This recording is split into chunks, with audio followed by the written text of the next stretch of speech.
Hello there, defense aspirants. I am Vibha Gupta and I welcome you to the another lecture of Defense Mania. So आज के हम topic में हम discuss करेंगे जो CDSC की 20 डे स्ट्रैटेजी. ऑलराइट ना हम जो 20 डे स्ट्रैटेजी डिस्कस करेंगे इंग्लिश के रिस्पेक्ट में होगा. ठीक है, क्योंकि इंग्लिश एक ऐसा सब्जेक्ट है जो जिसमें आप बहुत आराम से हाई मार्क्स स्कोर कर सकते हो and this is score in this subject will decide your rank अगर आप SSB और मेडिकल आगे क्लियर करते हो. ठीक है, तो सबसे पहले आपको फेमिलियराइज होना चाहिए. अगर आप किसी भी सब्जेक्ट में एम कर रहे हो हाई स्कोर करने का, आपको सबसे पहले सिलेबस पता होना चाहिए, एग्जाम पैटर्न पता होना चाहिए. इसमें क्वेश्चंस आपके 120 क्वेश्चंस आते हैं. ठीक है, तो उसी के अकॉर्डिंगली अराउंड 6-7 टॉपिक्स होते हैं. वही टॉपिक्स हर बार रिपीट होते हैं. वही नंबर ऑफ क्वेश्चंस आपके देखे जाते हैं CDSC इंग्लिश एग्जाम में. ठीक है, तो यहाँ पे जो सबसे पहला टॉपिक है इंग्लिश का वो है spotting the error. Spotting the error में क्या होता है, एक सेंटेंस को डिवाइड किया जाता है इन 4 पार्ट्स. उसके बाद आपसे पूछा जाता है कि इसमें से किस पार्ट में एरर है एंड उसी को आपको पॉइंट आउट करना होता है. इसमें एक कैंडिडेट की ग्रामर की नॉलेज, डेप्थ नॉलेज को पता लगाया जाता है. ठीक है, and there are high chances कि कोई एक कैंडिडेट मिस्टेक कर देता है, क्योंकि कभी कभी लगता है इस सेंटेंस में कोई मिस्टेक नहीं है, वेयर एज कभी कभी लगता है इस क्वेश्चन में या इस सेंटेंसेस में एटलीस्ट 2 मिस्टेक्स हैं.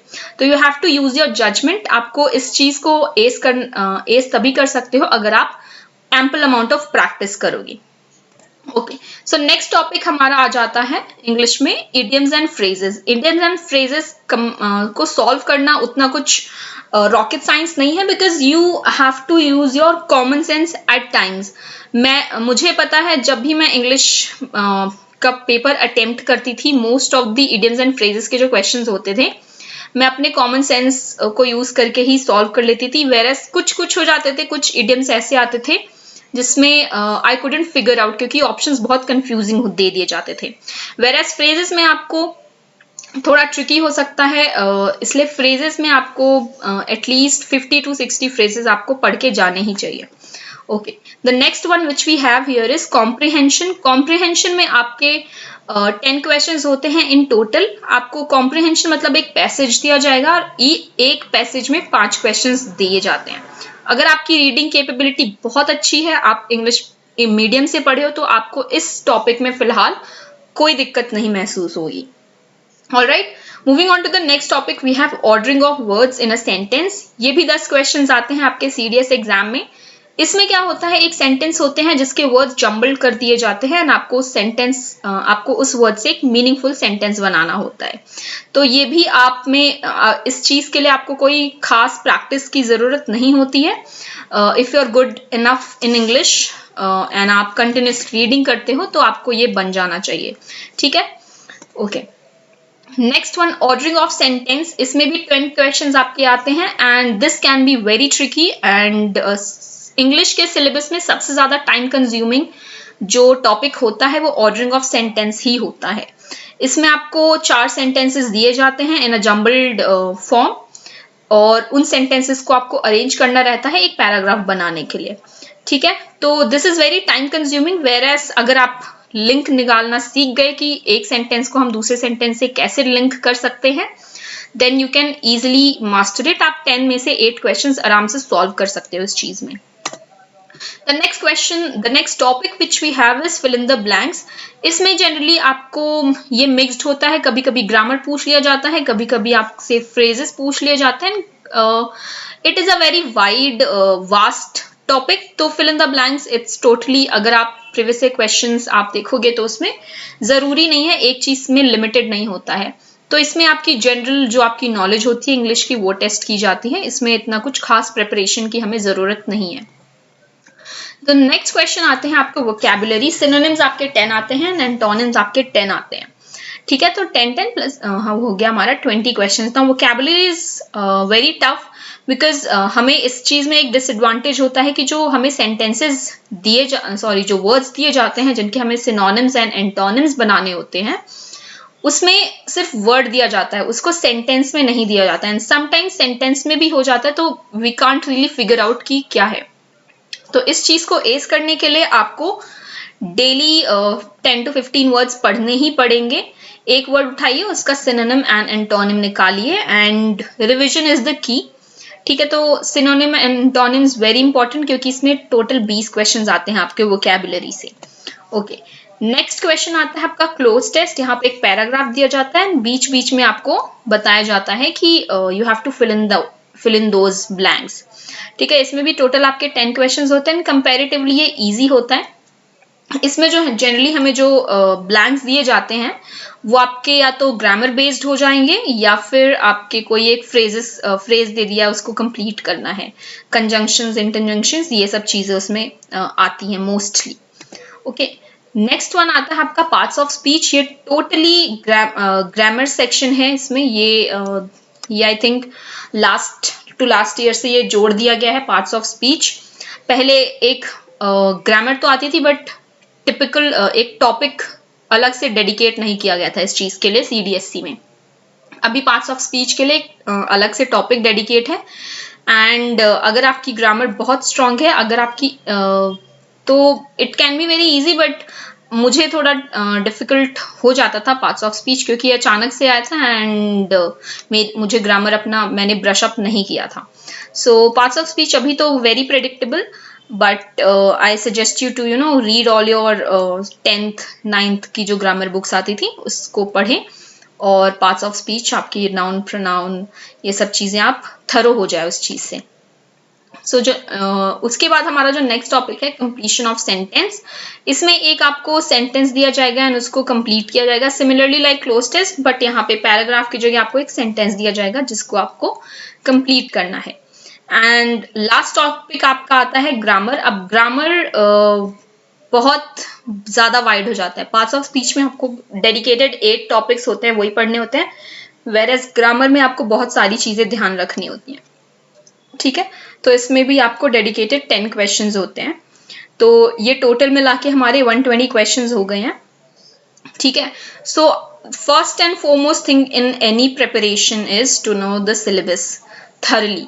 ठीक है, तो आई होप आपको सिलेबस पता चल गया होगा क्या है। नहीं पता चला है तो अभी उतना टाइम नहीं बचा है, तो जितना टाइम है आप you have to utilise it very smartly. Okay, now English के प्रिपरेशन में 2 टाइप के एस्पिरेंट्स होते हैं। ठीक है, जो जीके आपका जो सब्जेक्ट होता है भी और इवन मैथ्स भी होता है, उसमें आपको हिंदी में दे दिया जाता है, तो जो तो थोड़ा इजी हो जाता है, राइट। बट इंग्लिश में देयर इज नो, यहाँ पे सिर्फ एक ही लैंग्वेज होती है। तो जो 2 टाइप के जो एस्पिरेंट्स होते हैं, पहला होता है जो हिंदी मीडियम से जो पढ़े होते हैं बच्चे, एंड सेकेंड होते हैं जो इंग्लिश मीडियम से जो बच्चे पढ़े होते हैं। ठीक है, तो जो हिंदी मीडियम से बच्चे पढ़े होते हैं उनको थोड़ा इंग्लिश में डिफिकल्टी आ सकती है। So whatever I tell you, Hindi medium people you have to आपको डबल मेहनत करनी पड़ेगी, डबल या ट्रिपल, अगर आपको इंग्लिश में अच्छा स्कोर करना है तो।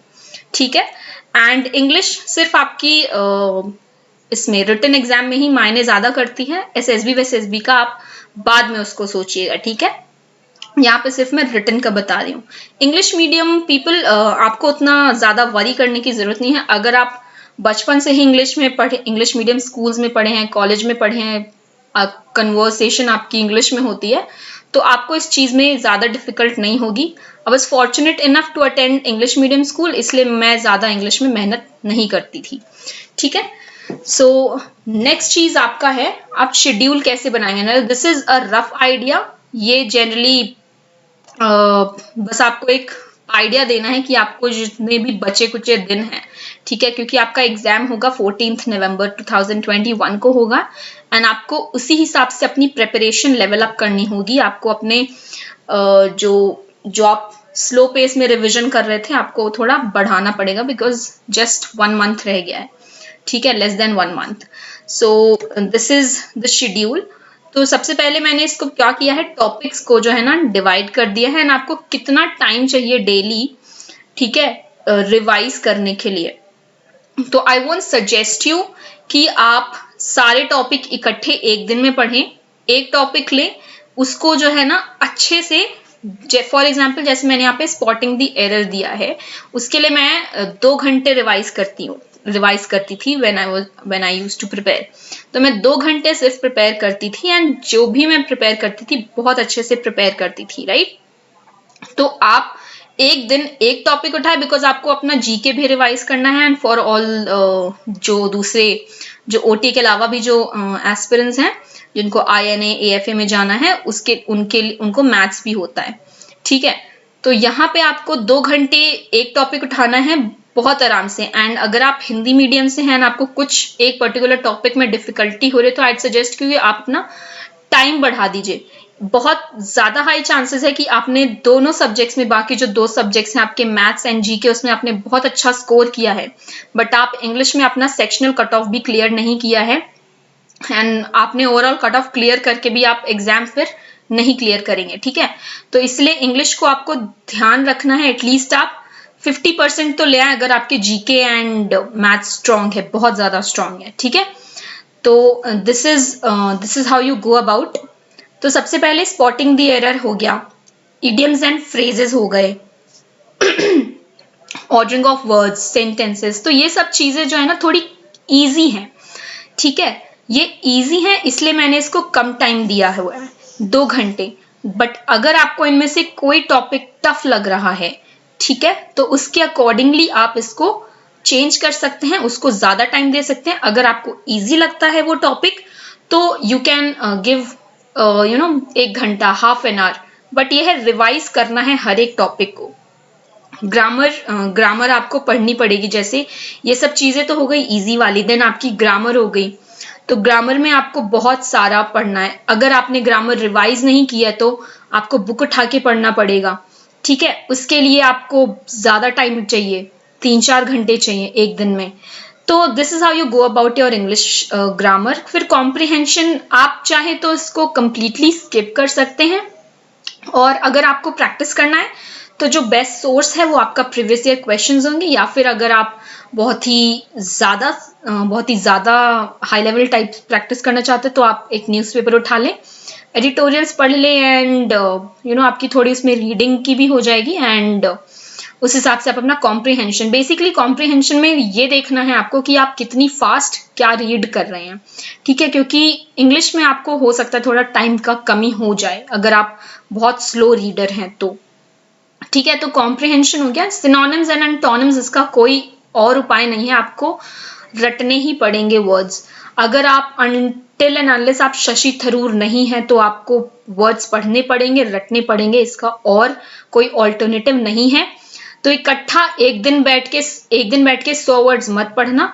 यहाँ पे अभी 20 दिन है तो 20 दिन आप 10 वर्ड्स उठा लीजिए, ठीक है। एक वर्ड उठाइए, उसमें आप 3 सिनोनिम्स ढूंढिए एंड 3 एंटोनिम्स ढूंढिए। ज्यादा क्यूरियस है तो 5 कर लीजिए। तो इस हिसाब से आपने 10 वर्ड्स उठाए हैं 20 डेज में, तो यू कैन आराम से कवर 200 वर्ड्स। उसी हिसाब से आप ज्यादा और वर्ड्स कवर कर लेंगे अगर आपने synonyms and antonyms find out कर लिए। सिनोनिम्स एंड एंटोनिम्स में एक और चीज है, आपको रिवाइज करना बहुत जरूरी है।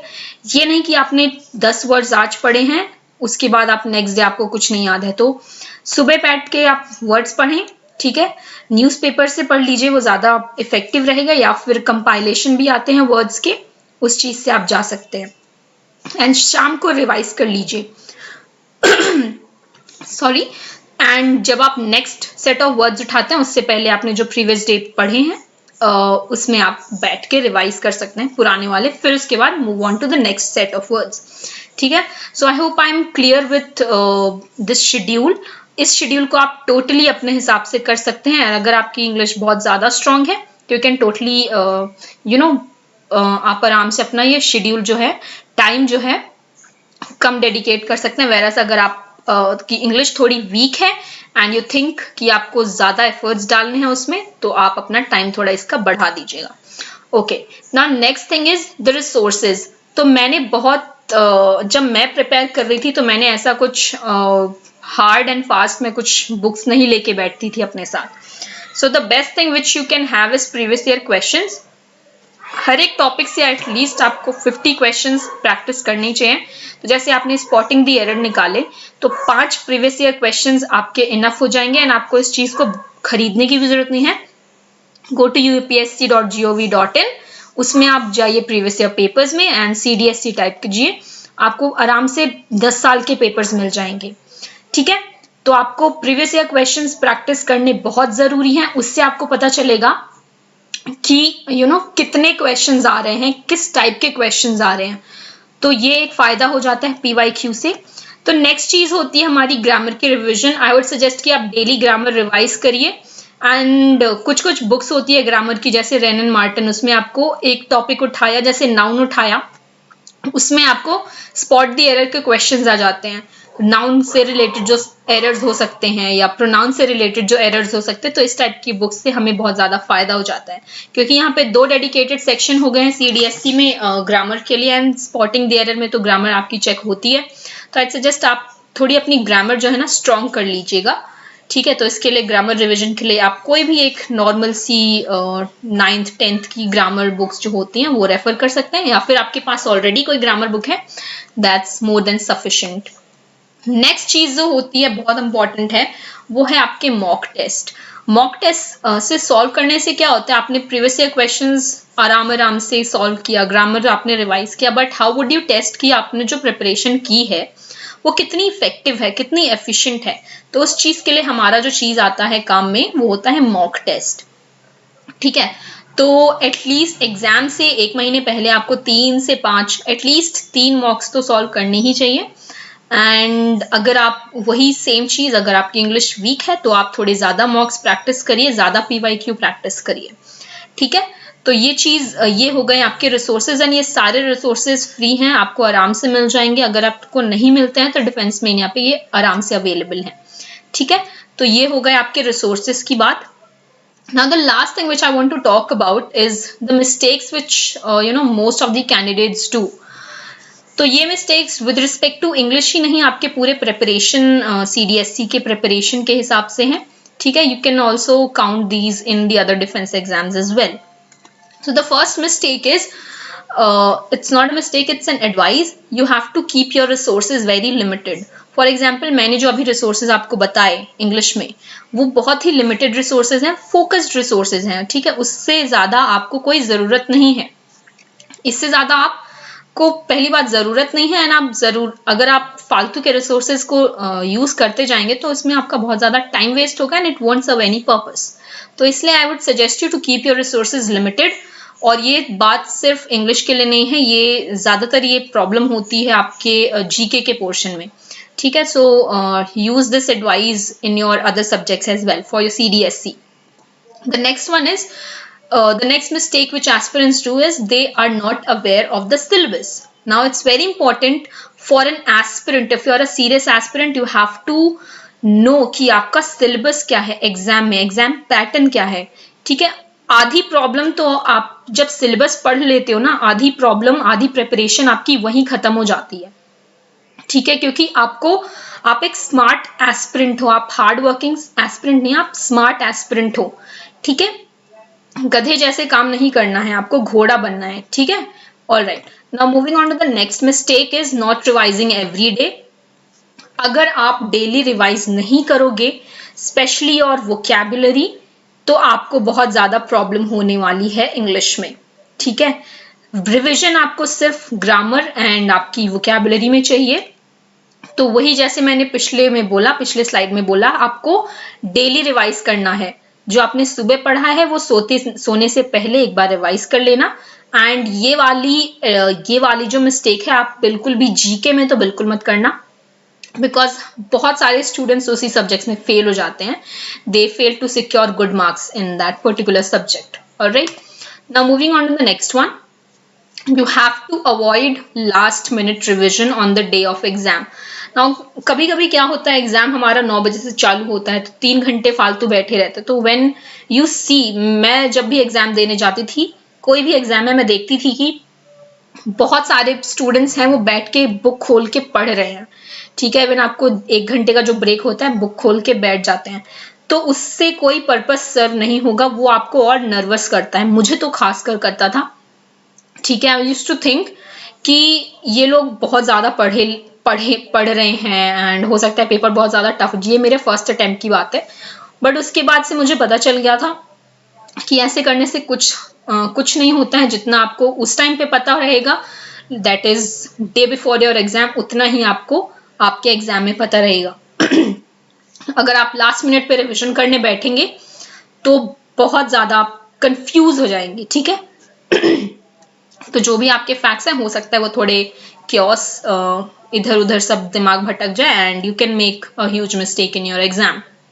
Okay, the last one is you take this subject lightly. English, बहुत सारे, I think 80 to 90% of student सोचते हैं अरे इंग्लिश है चलो हो जाएगा, कुछ नहीं तो।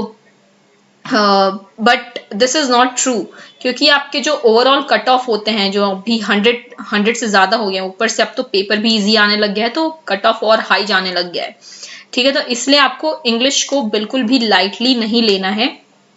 अगर आप 100 का पेपर अगर ये 100 मार्क्स का पेपर है, यू हैव टू एम कि आपको 90 के ऊपर आए इस पेपर में, ठीक है। तभी आपका जो स्कोर है वो ओवरऑल फिट बैठेगा। एंड अगर फॉर्चुनेटली आप रेकमेंड हो जाते हैं, मेडिकल भी क्लियर हो जाता है, तो you have very high chances कि आप जो है ना मेरिट में भी आ जाओ, specially to all the girls. तो don't take this subject very lightly, you have to work hard on this subject. And यही एक सब्जेक्ट है जो आपका एक्चुअली स्कोर डिटरमाइन करता है, ठीक है। So that's all from my side today. I hope you like the video, and if you have any doubts, do let me know in the comment section. Thank you.